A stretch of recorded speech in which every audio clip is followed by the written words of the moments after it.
To keep up with the theme of Valentine's Day, I wanted to make a Lil Tjay type beat. I wanted to keep it simple so you guys can like easily replicate this and make your own beat that sounds similar to this. So if you're looking to make a nice, simple, emotional piano kind of beat, I got you.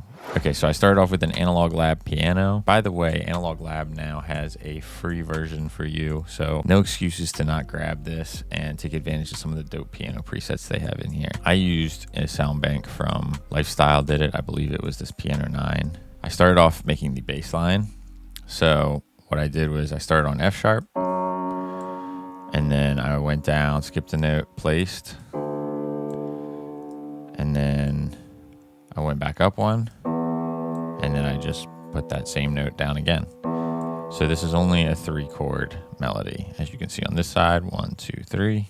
From there, I skipped a note, I placed, skipped a note, I placed, giving us our F sharp minor chord. You know it's a minor because there's 2 spaces here, 3 spaces here. If it was up 1, that would be a major. And then same here, D, you skip a note, you place, skip a note, you place.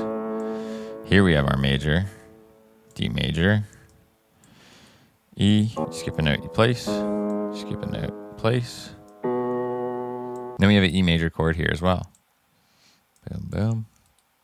And then I just copy that on over. You might be like, well, that looks nothing like this. But all you have to do now is invert these middle notes, highlight them, control, press up.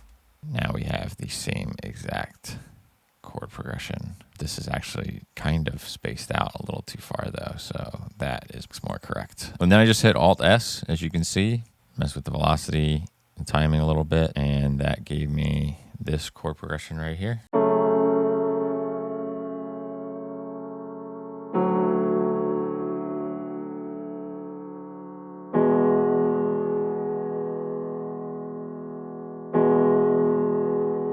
Cool. And then I went ahead and copied that on over this pad right here, synth rolling. It's the exact same thing. I didn't change it up at all. And you may be asking what these EQs are doing here. I put these on because I added a bass in. So the EQs on these are just cutting off the lows. And what that does is, as you can see, it's not engaged right now. Once that bass comes in, boom, the lows cut out, makes room for the bass. When I don't have the bass in, I take that EQ off so the lows of both the pad and the piano can take up more of that low end while the bass is gone.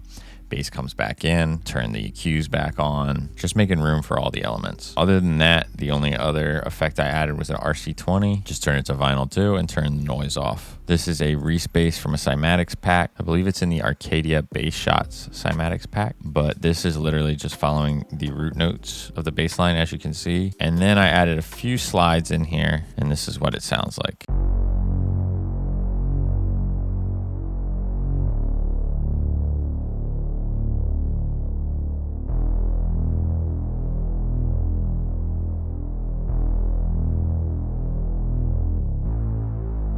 All together, here's what that sounds like.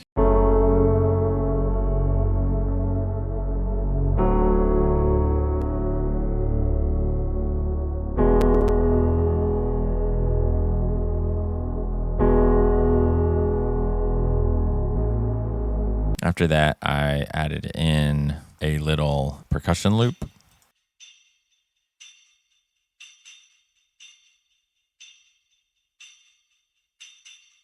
I just felt like I needed something in the background just to like keep it moving because the chords are really long and drawn out. After that, I went on Splice. I found this really cool vocal that I thought fit really well. It kind of fit this like sad vibe that I was going for, maybe a little heartbroken.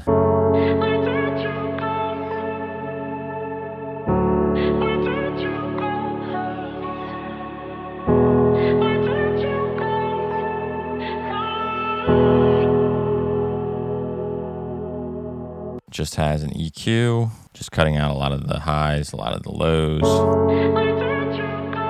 And then I added this Lux Verb. I believe this is just the dark plate preset. I turned the low cut up to cut out some of those lows, and then I turned the mix down to what I felt like was a good level. Then I added in another drum loop. This one I did a little bit more effects on. Here's what it sounds like without the effects.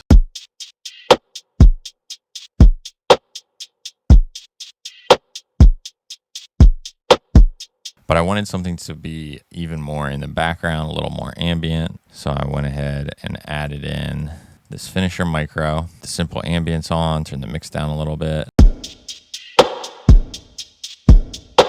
EQ to EQ out a lot of the highs. This RC20, I really like these magnitude transitions for like filtering things down.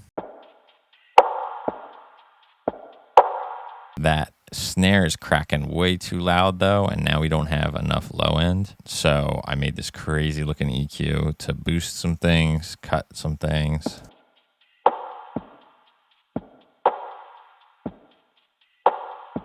But I still think we could add some low end back in. So I added a fruity bass boost, just turn the frequency all the way up, the amount all the way up.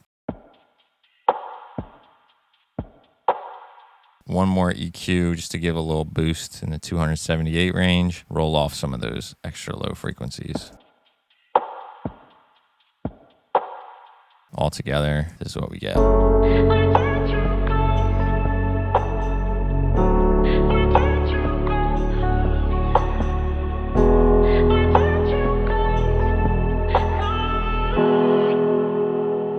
I found another little one shot on Splice. I felt like it added a lot of energy, a lot of emotion when that first hit comes in.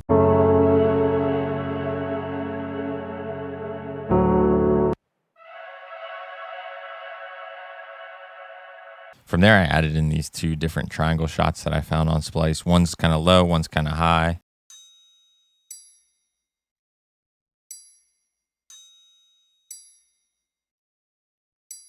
Nice and subtle, very quiet. One's just panned to the left, one's panned to the right. Then I added in this hi-hat pattern.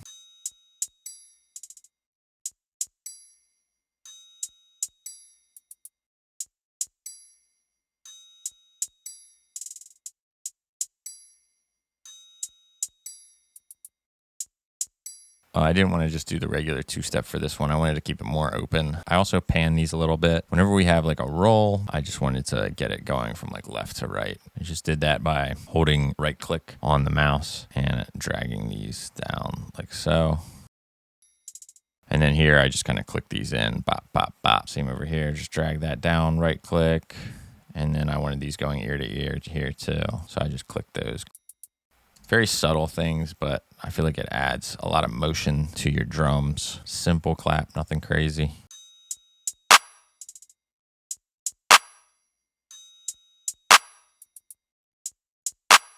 Open hats.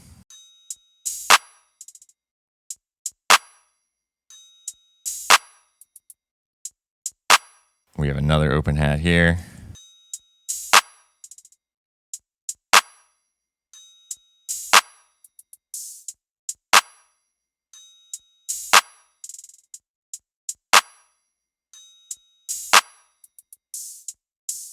Just a little different pattern to kind of switch things up a little bit, especially on the second part. And then I added a kick.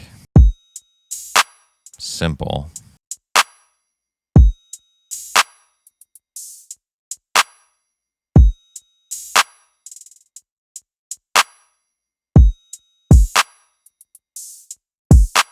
And my thought process behind this is to leave as much space as possible for a lot of lyrics. I wanted to leave this beat super open. That's why the chords are really long and strung out. And there's not a whole lot of kicks. There's not a whole lot happening other than the high-end percussion just kind of providing us rhythm. The second part of that kick gets a little bit more busy than the first.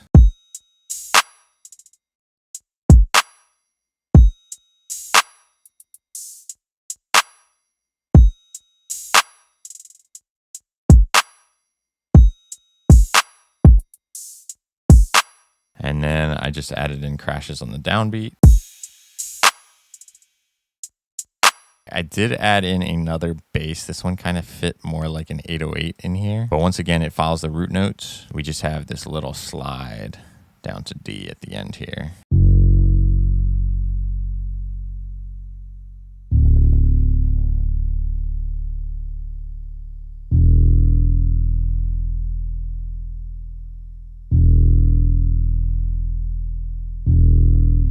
There's down riser here that I added just to help with the transitions.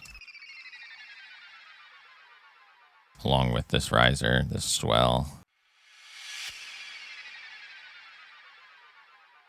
But yeah, this beat is pretty simple, pretty easy to make. You can easily go in and take this same exact chord progression and just use a different key, or maybe change things up, maybe reverse some of the chords, maybe add in a fourth chord. Thank you so much for hanging out and watching. I'll let you listen to the final beat as always, and I'll catch you guys in the next video. Peace.